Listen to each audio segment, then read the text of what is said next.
Electoral bond വഴി ബിജെപിക്ക് ലഭിച്ചത് 6060 കോടി രൂപ. SBI നൽകിയ വിവരങ്ങൾ തെരഞ്ഞെടുപ്പ് കമ്മീഷൻ വെബ്സൈറ്റിൽ പ്രസിദ്ധീകരിച്ചു. ഏത് കമ്പനികൾ ഏത് രാഷ്ട്രീയ പാർട്ടികൾക്ക് നൽകി എന്ന രീതിയിലുള്ള വെളിപ്പെടുത്തൽ എത്തിയിട്ടില്ല. ഇലക്ട്രൽ ബോണ്ട് കേസിൽ രേഖകൾ വീണ്ടെടുക്കണമെന്നാവശ്യപ്പെട്ടുള്ള തെരഞ്ഞെടുപ്പ് കമ്മീഷന്റെ അപേക്ഷ സുപ്രീം കോടതി ഇന്നാണ് പരിഗണിക്കുന്നത്. വിശദാംശങ്ങളുമായി രാധാകൃഷ്ണനാണ് ചേരുന്നത് ഡൽഹിയിൽ നിന്ന്. RK, very good morning. എന്തായാലും ബിജെപിക്ക് ലഭിച്ചത് 6060 കോടി രൂപ. അപ്പോൾ ഏത് പാർട്ടിക്കാണ് ഏറ്റവും കൂടുതൽ തുക ലഭിച്ചത്? പക്ഷേ ഇത് നൽകിയ കമ്പനികൾ അല്ലെങ്കിൽ വ്യക്തികളൊക്കെ ആര് എന്നതിൽ ഒരു വെളിപ്പെടുത്തൽ ഉണ്ടായിട്ടില്ല. അക്കാര്യങ്ങൾ SBI വെളിപ്പെടുത്താൻ തയ്യാറാകുമോ? ഇന്നിപ്പോൾ സുപ്രീം കോടതി വിഷയം പരിഗണിക്കുമ്പോൾ എന്തൊക്കെ കാര്യങ്ങളാവും ഇന്ന് പുറത്തു വരിക?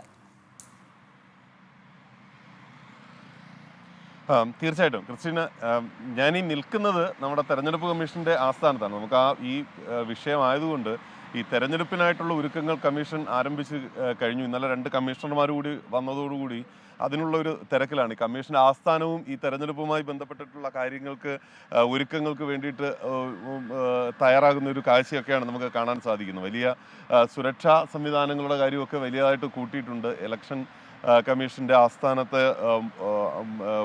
പുതിയ മുഖച്ഛായ വരുത്താൻ വേണ്ടിയിട്ടുള്ള ശ്രമങ്ങളും ഒക്കെ നടത്തിയിട്ടുണ്ട്. അത് നമുക്ക് കാണാനായിട്ട് സാധിക്കുന്നുണ്ട്. ഇന്നലെ പുറത്തു വന്ന കണക്കുകളിൽ ഏറ്റവും ശ്രദ്ധേയമായിട്ടുള്ളത് ക്രിസ്റ്റീന സൂചിപ്പിച്ചതുപോലെ BJPക്ക് ലഭിച്ചിരിക്കുന്ന പണം സംബന്ധിച്ചാണ്. നേരത്തെ ഈ വിവരങ്ങളൊക്കെ അനൗദ്യോഗികമായിട്ട് പുറത്ത് വന്നിട്ടുണ്ടെങ്കിലും അത് ഔദ്യോഗികമായി എന്നുള്ളത് വലിയ പ്രധാനപ്പെട്ട ഒരു കാര്യമായി തന്നെ നമുക്ക് കണക്കാക്കേണ്ടതാണ്. BJPക്ക് ലഭിച്ചിരിക്കുന്നത് 6060.5 കോടിയാണെന്നാണ് ഇന്നലെ പുറത്തു വന്ന ഈ കണക്കുകൾ വ്യക്തമാക്കുന്നത്. അതിൽ ഏറ്റവും ശ്രദ്ധേയമായിട്ടുള്ള കാര്യം, നമ്മുടെ കോൺഗ്രസിനേക്കാൾ കൂടുതൽ പണം ലഭിച്ചിരിക്കുന്നത് തൃണമൂൽ കോൺഗ്രസിന്, അഥവാ അത് റെഡീം ചെയ്തിരിക്കുന്നത്, ഇലക്ഷൻ ബോണ്ട് റെഡീം ചെയ്തിരിക്കുന്നത്, നമ്മൾ പണം ലഭിച്ചു എന്ന് പറയുന്നതിനേക്കാൾ റെഡീം ചെയ്തിരിക്കുന്നത് തൃണമൂൽ കോൺഗ്രസിനാണ് എന്നതാണ്. 1609.5 കോടി രൂപ തൃണമൂൽ കോൺഗ്രസിന് ലഭിച്ചിരിക്കുന്നു എന്നുള്ളതാണ്. കോൺഗ്രസിന് അങ്ങനെ റെഡീം ചെയ്ത് കോൺഗ്രസ് കൈപ്പറ്റിയിരിക്കുന്നത് 1421.9 കോടി രൂപയാണ്. BRS വാങ്ങിയിരിക്കുന്നത് 1214.7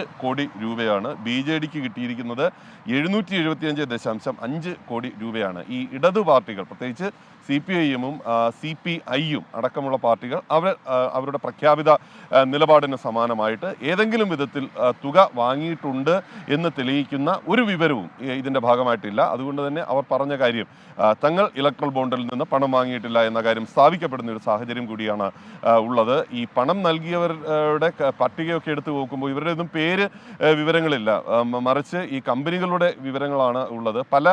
ഇനി വേറൊരു കാര്യം, ഈ കമ്പനികളുടെ പട്ടിക നമ്മൾ മുമ്പ് മുതലേ പറഞ്ഞു കേട്ടിരുന്ന പ്രധാനപ്പെട്ട കമ്പനികൾ, അദാനി, റിലയൻസ്, അവരുടെ ഒന്നും വിവരങ്ങളില്ല. അപ്പോൾ അതിൽ നിന്നൊക്കെ നമുക്ക് മനസ്സിലാക്കാനായിട്ട് സാധിക്കുന്നത് ഇവരുമായി ബന്ധപ്പെടുന്ന ചില ചെറിയ കമ്പനികൾ, അവരുടെയൊക്കെ പേരുകൾ ഉണ്ട് താനും. അങ്ങനെയാണെങ്കിൽ ഈ പല ആളുകളും ഈ ബോണ്ടുകൾ വാങ്ങിയത് ബിനാമി രീതിയിലാണ് എന്ന ആക്ഷേപം കൂടി വരുത്തുന്നതാണ്. അതുകൊണ്ട് ഈ പുറത്തു വന്ന കണക്കുകളേക്കാൾ ശക്തമാണ് ഇനി പുറത്തു വരാനുള്ളത്, അല്ലെങ്കിൽ വരേണ്ട കണക്കുകൾ എന്നതാണ്. ഈ ഒരു വിഷയമാണ് ഇപ്പോൾ നിലനിൽക്കുന്നത്. ഹർജിക്കാർ സുപ്രീം കോടതിയെ സമീപിക്കും. ഇന്ന് സുപ്രീം കോടതിയിൽ എത്തിയിരിക്കുന്നത് തെരഞ്ഞെടുപ്പ് കമ്മീഷനാണ്. തെരഞ്ഞെടുപ്പ് കമ്മീഷൻ പറയുന്നത് നവംബറിൽ തെരഞ്ഞെടുപ്പ് കമ്മീഷൻ 2 തവണകളായിട്ട് ചില വിവരങ്ങൾ കൈമാറിയിരുന്നു.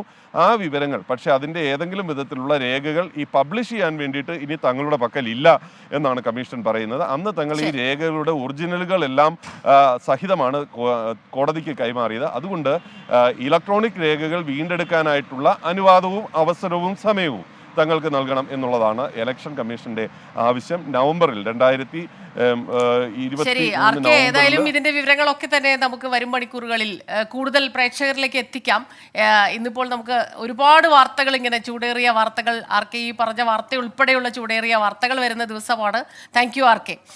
നിന്നതിൻ്റെ പുറകിലായിട്ട് നല്ല മനോഹരമായിട്ട് പൂത്തൊരു മഞ്ഞ പൂക്കൾ ഉള്ള ഒരു മരം നിൽക്കുന്നുണ്ട്. എത്ര ചൂടേറിയ വാർത്തകളാണെങ്കിലും എന്തൊക്കെ രാഷ്ട്രീയ പ്രശ്നങ്ങളൊക്കെ നടന്നാലും അല്ലെങ്കിൽ കാലാവസ്ഥയിൽ മാറ്റങ്ങൾ ഉണ്ടാകുമ്പോഴും അയ്യപ്പ പണിക്കർ പറഞ്ഞ പോലെ കണിക്കൊന്ന പൂത്തു നിൽക്കും പോലെ എനിക്ക് ആവതില്ലേ പൂക്കാതിരിക്കാൻ എന്ന് പറഞ്ഞ പോലെ ഇങ്ങനെ പൂത്തു നിൽക്കുകയാണ്. അതൊരു സന്തോഷമാണ് അല്ലേ?